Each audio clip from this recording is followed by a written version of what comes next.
And one of the investigators goes, should we fear death? And clear as day, straight through the speaker, he thinks we're dead.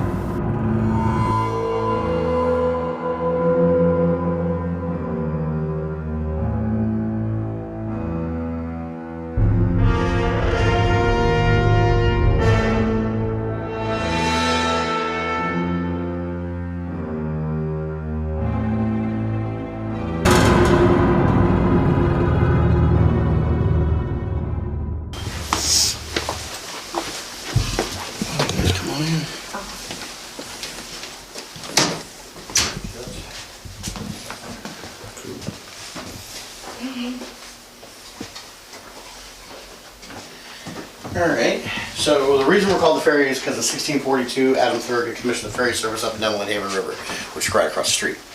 The reason for that was we had the only 2 windmills in the area, and it was easier for the farmers to get up and down the river than try to get around the river, because our rivers are crazy. They got all these branches off of them and everything, so it was just easier for them to do that, to get here. So they did that for a long while. This was originally 15,000 acres of farmland. So yeah, I think 15,000 football fields. How big this was? It's huge. Wow. Yeah. So football field is basically an acre. So, yeah, so this was a lot of farmland. It was owned by the Walk family originally, W-A-L-K-E. They were Scottish immigrants by way of the Caribbean. They had a lot of money. They had this land. They lived in Norfolk. That's where all the rich people lived. Princess Anne County, which is what became Virginia Beach in 1962, was all rural. This was all farmland. So the owners didn't live on the land out here. They always lived up in Norfolk, or they lived in Williamsburg, depending on whether or not you're down with the king. The king's men were up in Williamsburg. Everybody else who was kind of like, no, we're not cool with the king, lived in Norfolk. So they were Scottish, so of course they weren't cool with the king. They had this. They had a gold mine in North Carolina. They were also importers.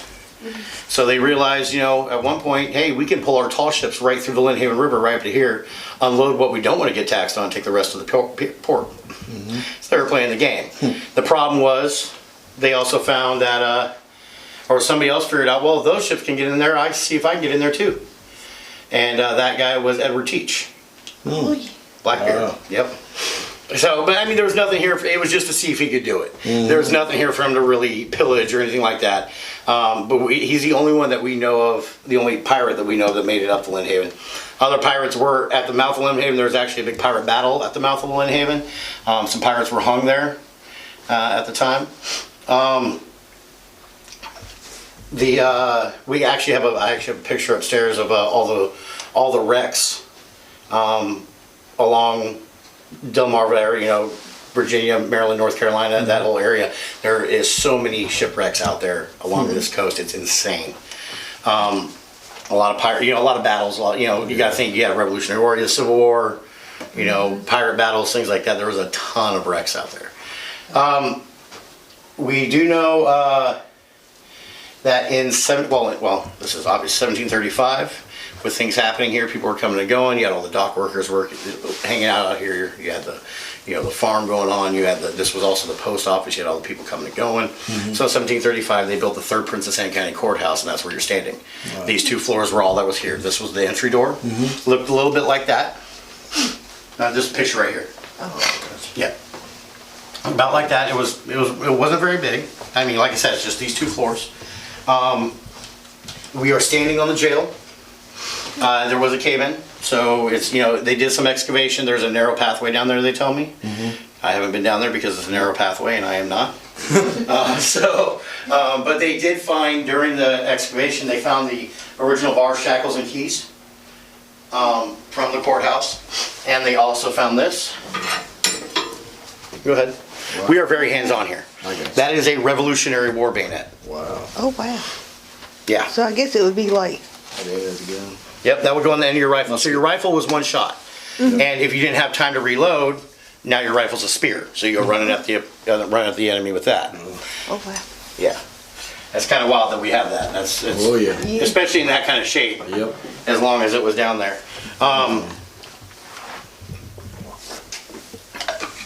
Like I said, this was the courthouse. Now it was a circuit court. What that meant back then, there was one judge, a bunch of different courthouses. Circuit court means something completely different nowadays. So he'd spend time at each, maybe up to 2 weeks at a time. So cases would pile up. Problem was, women were clogging up the court. There's always women. Bring in frivolous cases. We do have the original court documents, which is pretty cool. One of the documents actually says, woman came in, said, my neighbor milked my goat and had the audacity to drink the milk. You need to do something about it. Oh, wow. Yeah, so cases like that, the judge's like, I'm done, that's it. Yeah. For now, when a woman brings me a frivolous case, I'm going to let the cat out of the bag. Cat of nine tails. Yeah. Wow. She'd get put in the stocking pillory. You know what that is, right? You know, head and hands. We've all taken that picture, right? And given 10 lashes. Wow. Her husband would get 20 because he didn't teach his little lady to respect the court.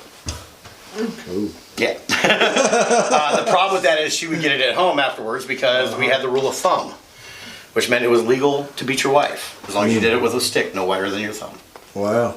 Yeah. Oh my Lord. I know, right? Different times. And you know, we use rule of thumb now and don't know what it means. There's a lot of them we don't know what they mean. Yeah. Like with there was a two-story inn and tavern over here that was where the dock workers would hang out.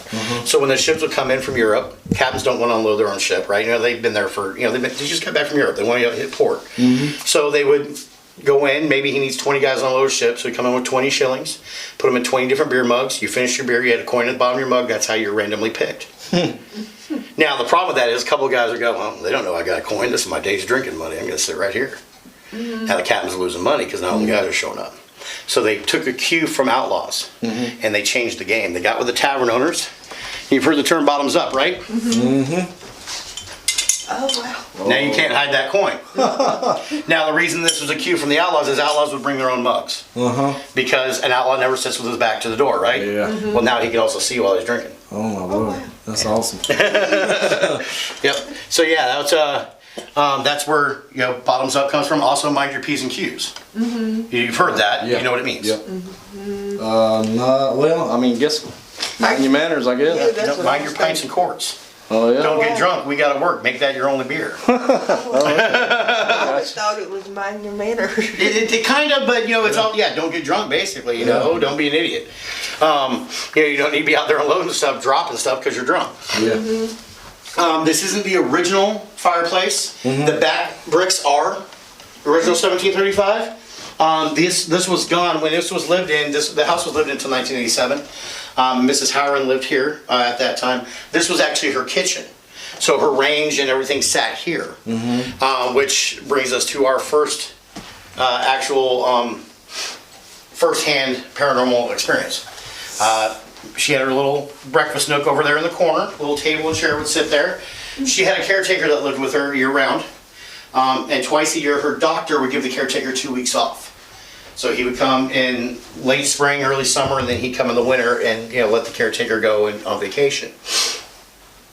So one day the doctor is down here having his evening coffee by himself. And these stairs weren't here actually. There were stairs elsewhere that led up. We had to recreate these stairs to the specifications, but we had to recreate those. But so these weren't here. So what he sees is a very large black man walk through the wall, walk right over here, bend over like he's stoking a fire, stood up, nodded to the doctor, and went back through the wall. Now this would only happen in the winter. Yeah. And it kept happening. And then, you know, he's kind of like, what's in my coffee? You know? So eventually he asked Miss Howard, you know, can you come sit with me, you know? And she's like, oh, did you see Henry? Henry was a slave who was born on the property. He was here. Now there was, in 1751, the courthouse had moved on in 1750. So the family decided they needed a country home, because, you know, who doesn't, right? So they built a massive manor house where the crabapple trees are now. Wow. When I say massive, this place had 250 oil lamps in it. It was huge. In 1828, by then, George McIntosh had married Elizabeth Walk. He married into the family. He lived across the river on Summerville Plantation. So part of the dowry was the manor house. Yeah. And they let a nephew, you know, have a little party at the house in 1828. And they had some whiskey and some cigars and some whiskey and some whiskey and some whiskey. Somebody knocked over one of those oil lamps. Oh, man. Fire started. Uh-oh. Henry ran in and saved a lot of the people. And they got everybody out before the fire made it to the vat of oil in the basement. Boom. It exploded. Wow. The only whole bricks they can find from that massive house make up the center section of this house that was finished in 1830. Oh, wow. Yeah, that's all the bricks they could find from that huge place.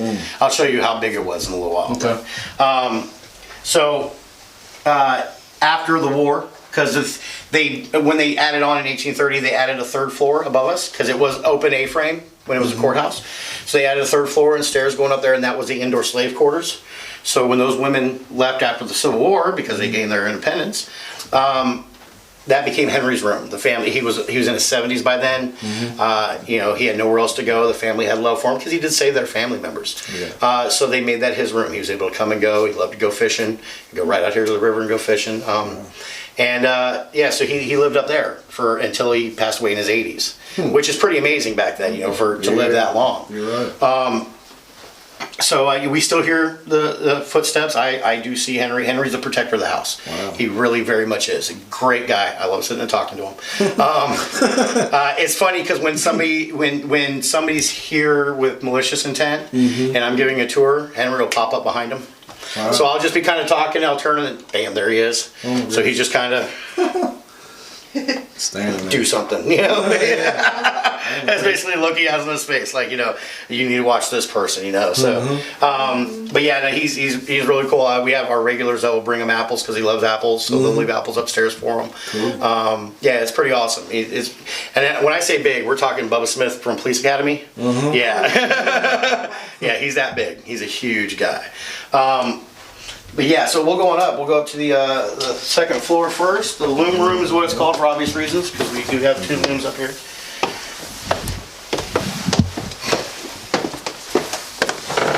Now you just stepped onto history. These are the original 1735 floors. Oh, wow. Yeah, isn't that crazy? It is.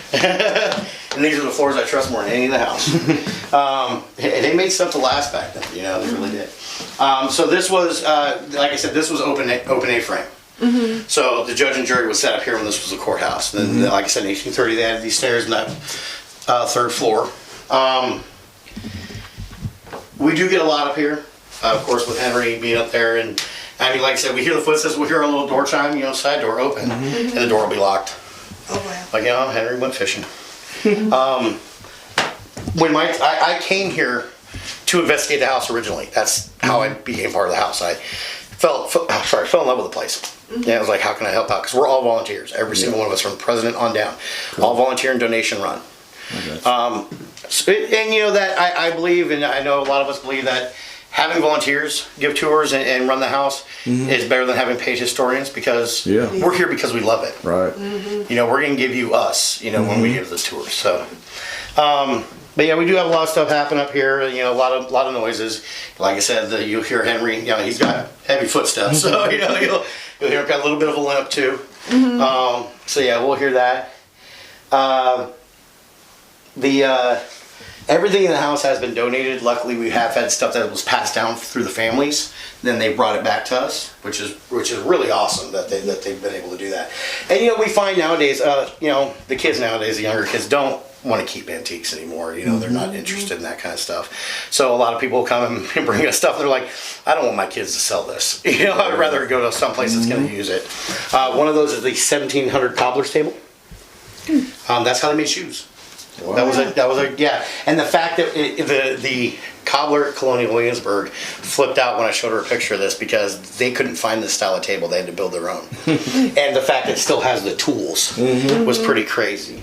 And these right here are one of the most rare pieces in the house.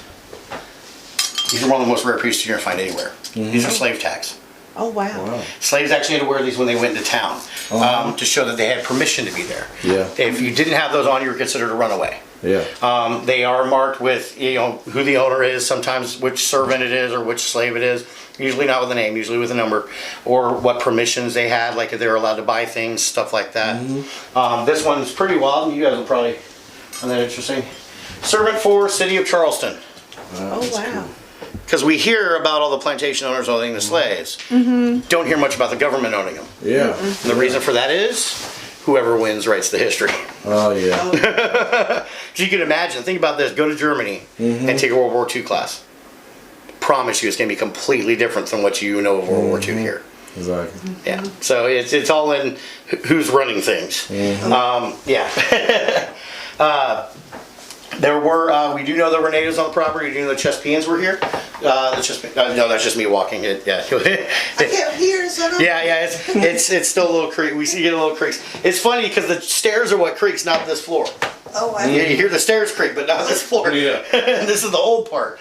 What was I saying? Oh yeah, the Chesapeakeans were here. They were. It's not gonna stop. I was wondering. 24/7 active in this house. 24/7 all the time, day and night. But we they where was that? Oh, yeah, Chesapeakeans were here. They were slaughtered in 1606 by Powhatan. Because Powhatan, decided he wanted to be king of the East Coast because he got in with the Brits and he's like, oh, well, this is how they do it. And Chesapeakeans were like, no, we're good. So he sent down his warriors to slaughter every man, woman, and child. Oh, wow. Which comes into play on this property when we go outside because there's something rather interesting out there with that. We can go on up. We'll go up to the to Henry's room. What's cool is we paint in here, which obviously we did some. And started scraping this door jamb and found that. Oh, wow. H. Wow. Yep. Yeah, that's pretty cool. Careful on these stairs. These are the original 1830s, except for the one obvious one. And they are rather, steep. And those are the original 1735 roof boards and joists. Wow. Yep. We think Henry probably ripped this one out. Probably because he started hitting his head on it. But you imagine 7 or 8 women sleeping in this room. Summertime was god awful. It is so stifling up here in the summer. So hot. Wintertime wouldn't have been so bad. And this made a lot of sense with the doctor's story. The chimney from downstairs goes right through this wall. Yep. So it would make sense that in the wintertime, Henry would want to stoke that fire to keep the heat coming up through there. That's why the doctor only saw him in the winter. Oh, wow. Yep. Yeah, because you wouldn't want the fireplace on in the summer when it's already Oh God, no. hot. Yeah. But that was also, the kitchen. When they built the manor house, the courthouse, the court had moved on. So the courthouse became their kitchen. You didn't want a kitchen in your house. You always had an outdoor kitchen of some sort because kitchen fires were prevalent and you didn't want to burn the whole house down. Worked well for them. But yeah, it's we sit up here. We'll talk to Henry. There's a girl up here named Chloe. She's kind of shy. Kind of keeps herself. She won't talk to many people. Sometimes you'll catch her. She a woman, little kid? She's probably late teens, early 20s is kind of the feel we get for her. We don't have any documentation on her. We got plenty of documentation on Henry. I mean, we know him. He was, like I said, the family had a lot of love for him. And these, this family, we hear so many horror stories about slave owners and, plantation owners. And these guys were a little bit better about it. Now, the owners were good. We can't say much about the foreman, because the owners weren't always here. So the foremen were pretty much running everything. So I don't know how we don't know how the foreman treated the slaves, because of course that's not going to get documented. But we do know that the owners were they were actually pro-North. So they, it was a little interesting. It was kind of a crazy time to be pro-North one, and they did well. Actually, they had I want to say they had an acre of land set aside just for the slaves to grow their own food. Okay. And they also bought bolts of cloth so the slaves could make their own clothes. Wow. Which was, something a lot of slave owners didn't do. A lot of plantation owners didn't do. So that right there kind of tells me, they cared about these people, and they understood. Either way, these people you need these people here to work for you, and you need them to be healthy and taken care of. A lot a lot of businesses don't do that, but from the documentation we have on them, it seemed that they were pretty. Because they were Scottish, and the Scottish were slaves to England, pretty much. Yeah. They had the lords of their land, and Braveheart was a bad misrepresentation of Scotland, but there was those rules like Prima Noctu, where the lord of the land had the rights to the wife on her wedding night before the husband did. Oh, wow. Oh yeah, that was in Braveheart actually when they had that secret wedding, and then the guys showed up and took the wife away. That's what that was. Wow. And that's why William Wallace got in trouble for marrying in secret, and that's why they killed his wife. Yeah.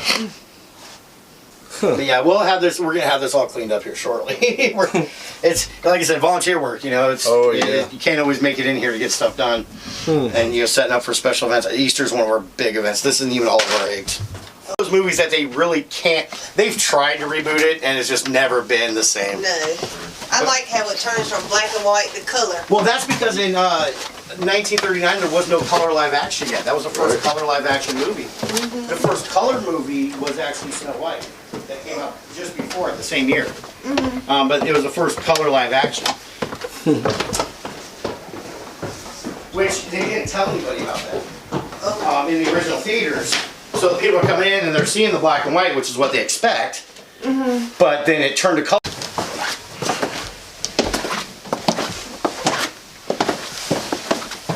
Be careful.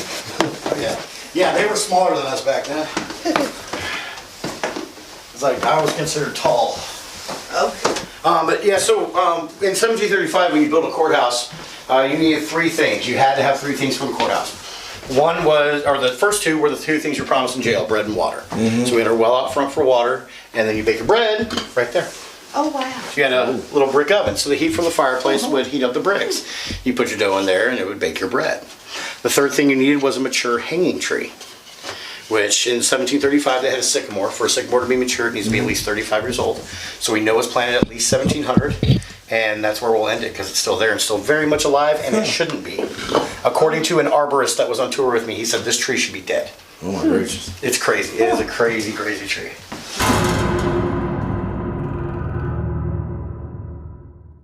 Going into the dining room. That's awesome.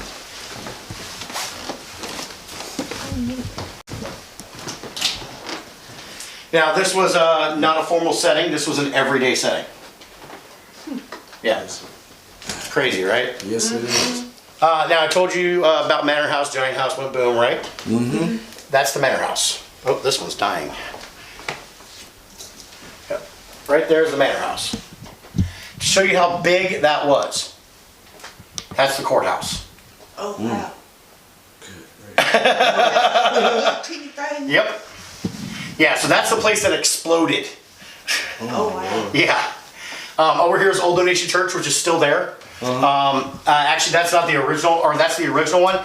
They did rebuild at one point, and then that caught fire. You can actually go over there and see the fire line on it, on the church. Here's the Lynnhaven River. So that's 2 Penny Point because it was a penny each way on the ferry. If you guys have gone down Shore Drive, have you been down there? No. Okay, so right here's the mouth of the Lynnhaven River. That's where the Lesnar Bridge would be on Shore Drive. They put the Cape Henry Lighthouse there, but it actually should be over here. And the Chesapeake Bay Bridge Tunnel will be like out here.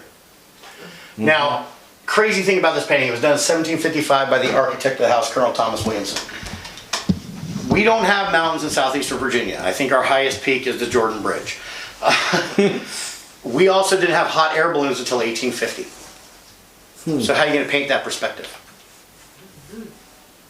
Imagination, all I can think of. Yeah, surveying the land. Yeah. Yep. Hold on, I got a buzz. Give me 1 second. Oh yes, you're good, bud. Hey, what's up, man? This is a beautiful house. Yeah. So it was a courthouse. Mm-hmm.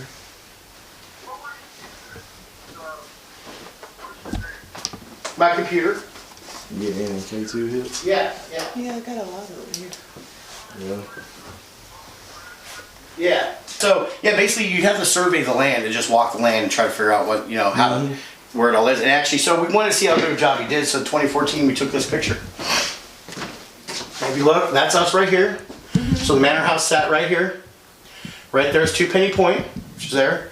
That little cove is that one right there. There's the Lesnar Bridge I told you about, the mouth of Lynnhaven, which is right there. Chesapeake Bay Bridge Tunnel is right out there. So if you think of 260 years of erosion, he did a pretty amazing job. Yes, it did. Now in here, what we'll hear, especially when we're staying the night, if nobody's sleeping in here, they seem to think, oh, well, we can have a dinner party. So we'll hear the plates moving, glasses clinking, things like that. When everybody's downstairs, we'll hear this,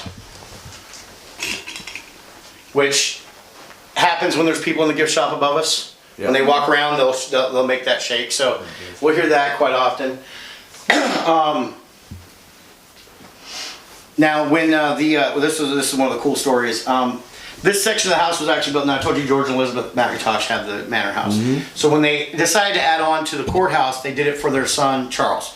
Charles was 17. He just got married. He was coming home from getting his commission at West Point, because they sent him to West Point at the ripe old age of 14. So he got his naval commission. He came back here with his wife Isabel, and they moved into this house. They had 6 kids in total. 2 didn't make it past a year. 1 died the day after her 5th birthday. Her name was Bessie.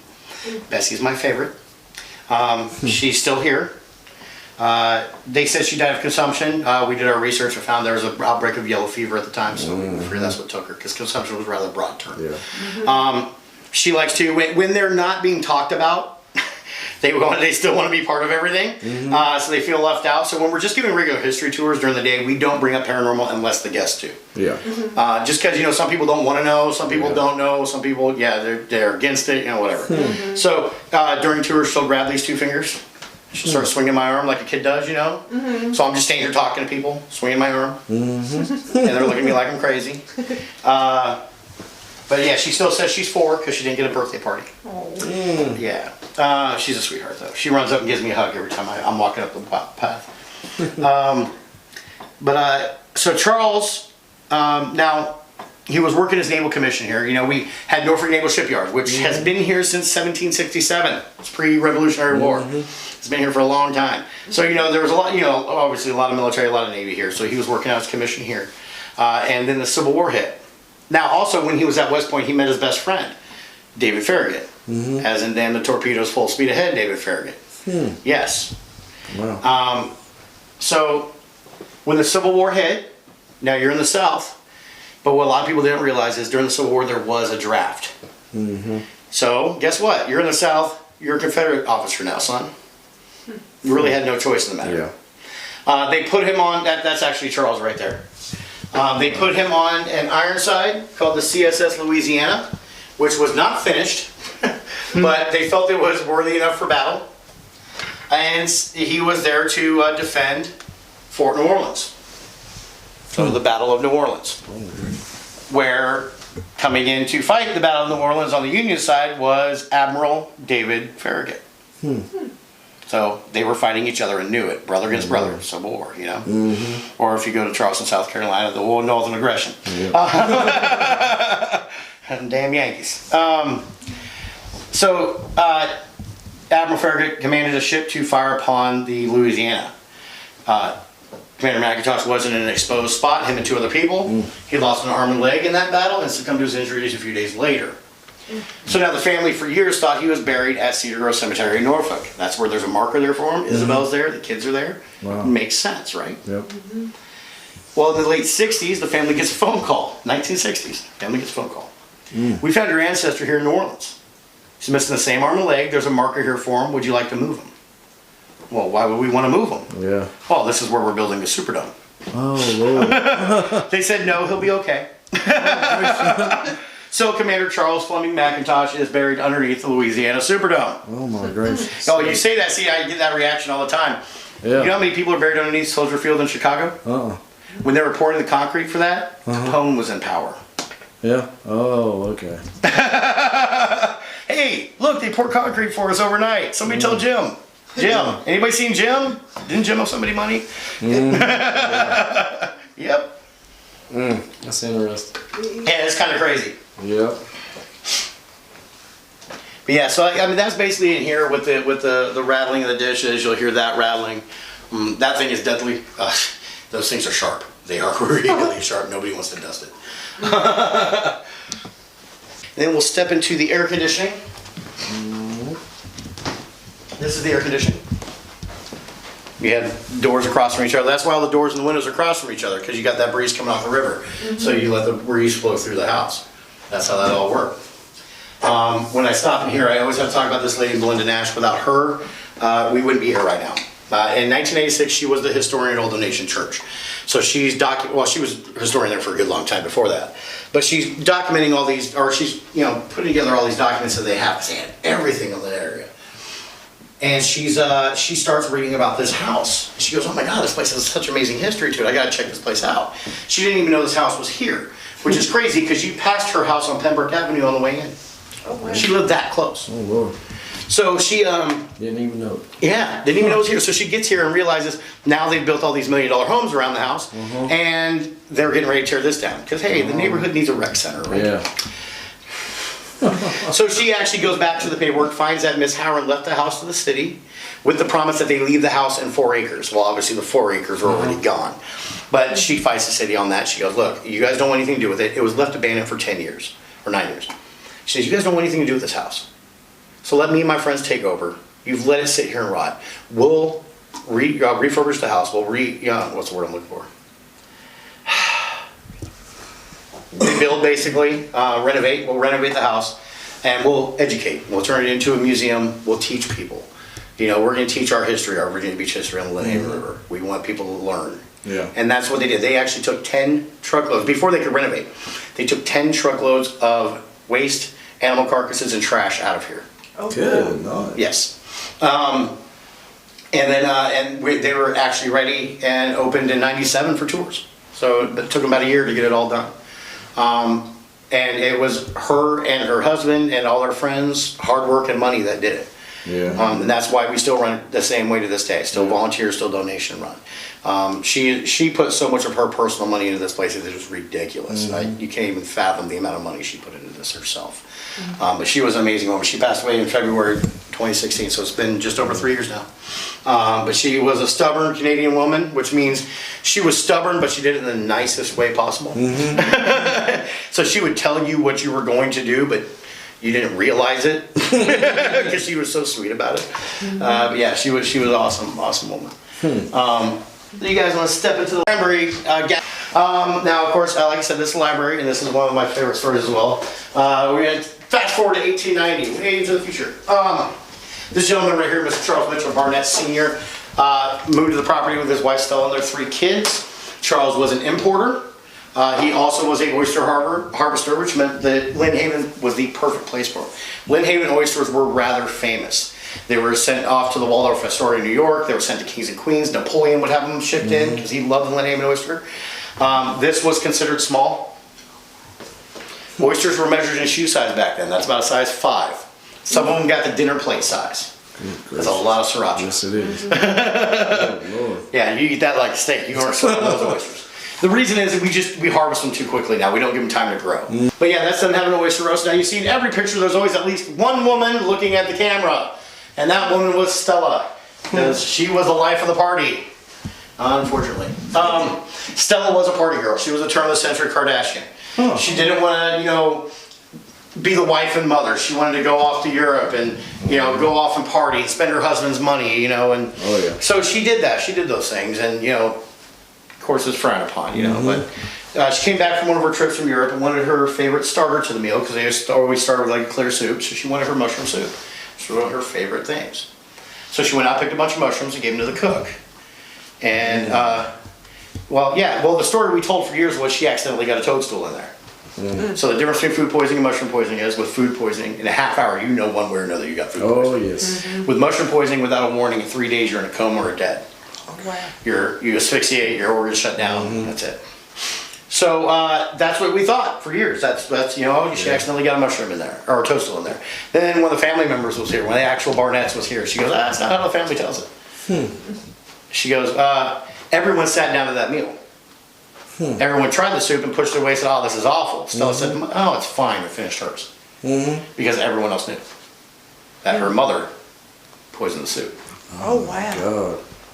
Because she was tired of her daughter being a floozy and embarrassing the family. Oh my goodness. Yeah. That is so Now, after that, Charles wires her sister Cora. Cora was a registered nurse. She was in India with some missionaries. That's actually Cora in the bottom corner. This is Charles here. That's Charles and Stella there. That's Cora and Stella together. So he wires Cora, says, I don't know what to do. We've lost our beloved Stella. Do you think you could come back and help with the family? She wires him back. She says, I'd love to. I'm so devastated I lost my sister. I'd love to come help with the family. Let me see what I can do. So an hour later, she wires him back. She says, I talked to the missionaries. If you could send me some travel or some money for travel clothing, I'd appreciate that. But we have this new thing called a steamship. I could be home in record time. I'll be there in 3 months. I know, it's kind of crazy thinking about that. It was, you know, just 125 years ago, or not even that, it's actually 100 years ago that this happened, you know, because Stella passed, I think it was 1912. So she came back, she helped with the family, helped raise the kids, and actually married Charles as well. So we thought, oh, okay, well, that's the end of the story. And then the Barnett's like, we have a letter for you. So there's not the end of the story, but the middle of the story that the letter involved. The letter is from Charles, and it says, Dear Mother, Cora decided to redecorate our bedroom and painted it pink, which we thought was great because we found the layer of pink paint in the master bedroom. Like, makes no sense. Then we thought about it for a second. Why would a grown woman paint her bedroom pink?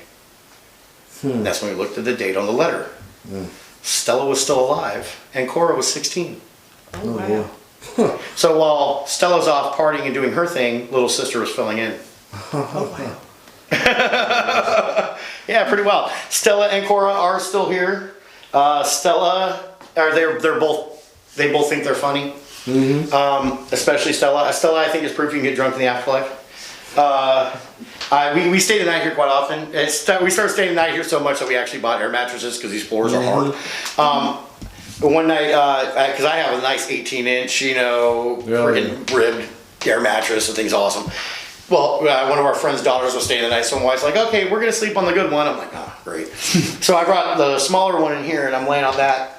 And it's 4:30 in the morning. We just got done investigating. You know how that is. You just want to sleep, right? Yep. And that's why we stay the night here. Because we're like, not even driving home. Forget it. Just sleep here. So it's, you know, I'm right there on that edge of REM sleep. The drool's coming, you know, and I feel myself raise up. I sit up and I look around and I'm like, okay, somebody's screwing with me. Just knock it off, please. I just want to go sleep. Sun's going to be up in an hour. Just let me sleep. It happened again. And it happened again. And I hear the giggles. Because Stella thought it was hilarious that every time she stepped on my air mattress, I rose up. And they heard it in here too. They're like, she thinks that's hilarious. I'm like, I know. I just want to sleep. Yeah. She's a trip. That's awesome. But yeah, so I mean, it's funny. The first time we were here, now my wife, it's funny, until we really started doing this, I felt the smell my entire life. It's how I've been, you know, I'm extreme sensitive. I see it all the time. My wife didn't. Until we really started to get into it, and it like seemed things open up for her. Yeah. So the first time we were here, we were actually here for Friday Night Frights, which is one of our monthly tours. We had our equipment set up. We were the resident team for the night. You know, we had our equipment set up, showing people. My wife's sitting right over here, and she goes, "The sister on the right's corset's too tight." I said, "The hell are you talking about?" Just out of nowhere. Yeah. She says, she's like, "That's what I'm hearing." I'm like, "What do you mean that's what you're hearing?" She said, "The sister on the right's corset's too tight." And there was a picture on this mantle of Stella and Cora. Now, Stella was on the right. And this was explained to us by Heather, one of our other board members. She goes, "Oh, she's talking about Stella." And I'm like, "What do you mean talking about Stella?" She goes, "Well, she's in the picture on the right. Sister on the right's corset's too tight." First thing that happens with mushroom poisoning, asphyxiation. So if somebody starts asphyxiating, what is the first thing you're going to do back then? You're going to loosen up that corset. Exactly. Yep. Wow. Going to the coldest room in the house. Death room. Dun dun dun. And it's not called that because of paranormal people dying here. It was the actual common name for the room. These were Scottish families. The Barnetts were Scottish immigrants. The McIntoshes were Scottish immigrants. And the Walks were. So this is where they held their wakes. Because they didn't have funeral homes back then. And they were also burying people alive and wanted to stop that process. We're still finding those bodies that were buried alive to this day. Yeah, so when they build these new subdivisions and things like that, and they start digging up the bodies, the body's laying like this, you're good. If the body's in a different position and the knuckles are missing, try to scratch your way out. Yep. So yeah, so they would lay them out for 4 days because we're Scottish and we need 4 days to drink about it. Yep. They put a bell on your toe because if your bell rung, you were saved by the bell. It had nothing to do with Jack Morris, who's a piece of trash. But they'd also put thresh and rosemary and lavender around the body to keep the smell in the room. And you would step on it to, you know, help the aroma come in. Problem with that is thresh would get stuck in the men's shoes, get caught in women's dresses, they drag it around the house and make a mess. So they built a step in the doorway called a doorstep? Threshold. Threshold. So men could knock the thresh off their boots and it would knock the thresh off the women's dresses. Yeah, we got a ton of those, man. Little sayings that nobody knows. Yeah. But they would make noise. 24 hours a day for 4 days, they would make a bunch of noise around you. They'd have a big party trying to wake you up because they couldn't tell the difference between a coma and dead for some reason. I don't know why. One of the ways is one of these is a Chinese singing bowl. Do you have hearing aids? No. Okay, I have to ask because I found out the hard way. Yeah. The guy's like, you should have said something. I'm sorry. But,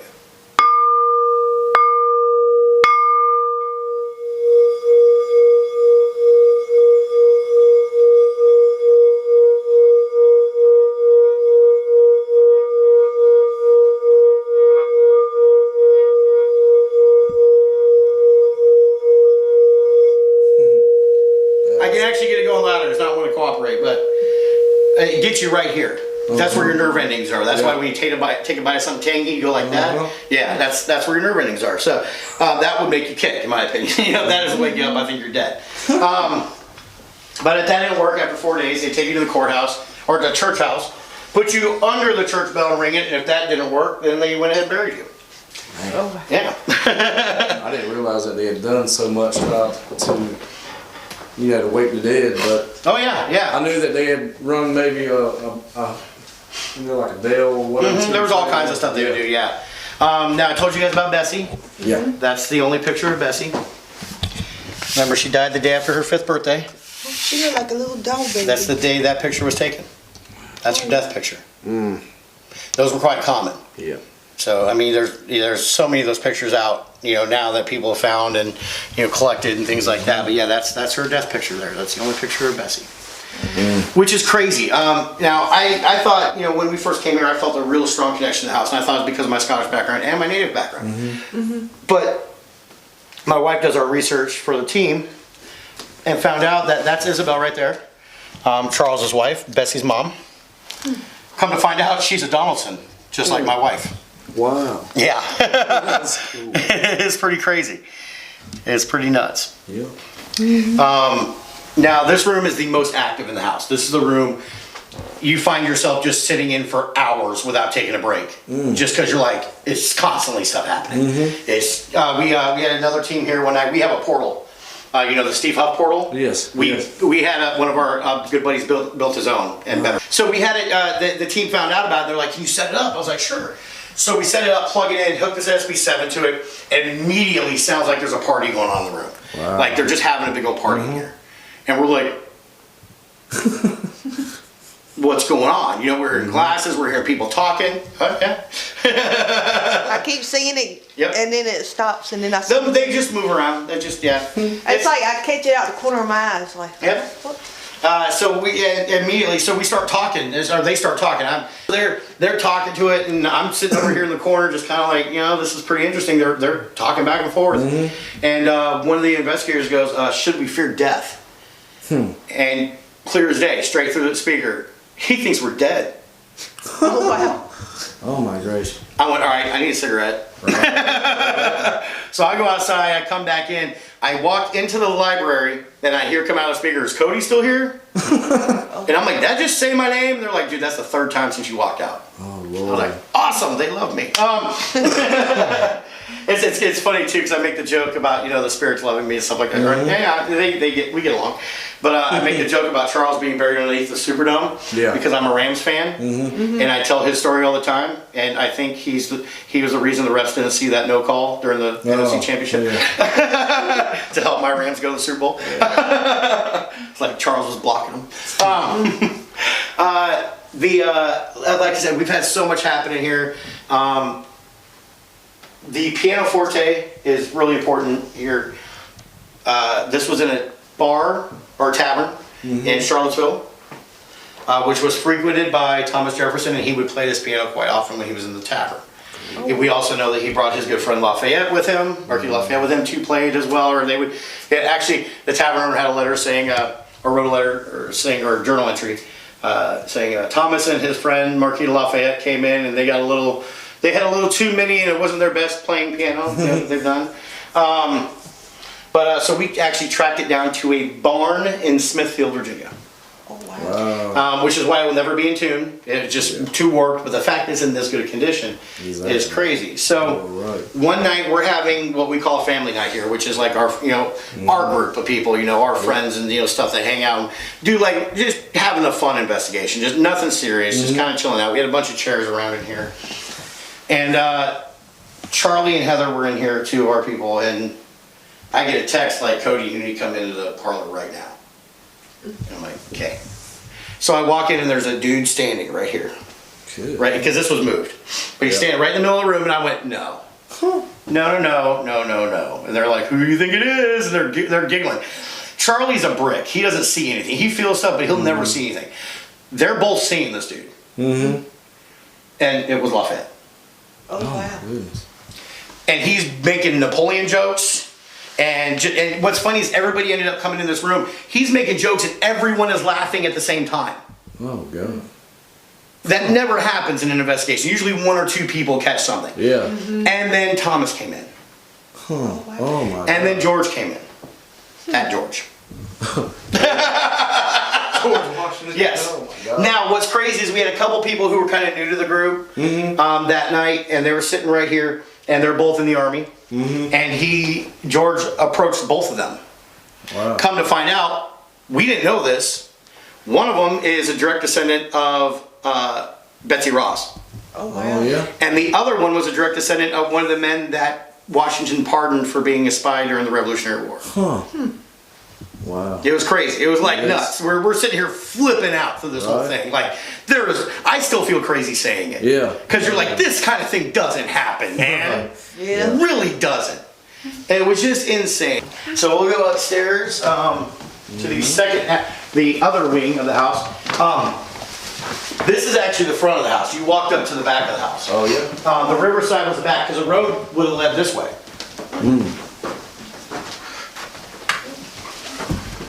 Now these stairs weren't the original. Charles actually had these stairs built, Charles Barnett, because there was a grand staircase. Oh, yeah. But he had it taken out because he felt it was more important to put in an indoor bathroom. Yeah. Yep. That confirmation dress is actually 8 generations of walks were confirmed in that dress. Yep. We can go in there. That's the master bedroom here. Not a whole lot goes on in here. Yeah. There's really not much activity going on. I don't know why. Who knows? Who knows why these things happen? The basin and the jug were actually found underneath the house, which is crazy. And we have the leather strap.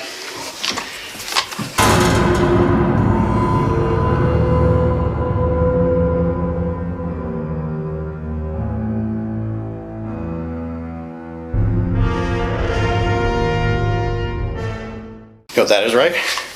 You had your leather strap here and Sharpen your, this was your straight razor. Yeah. Yep. It's pretty wild.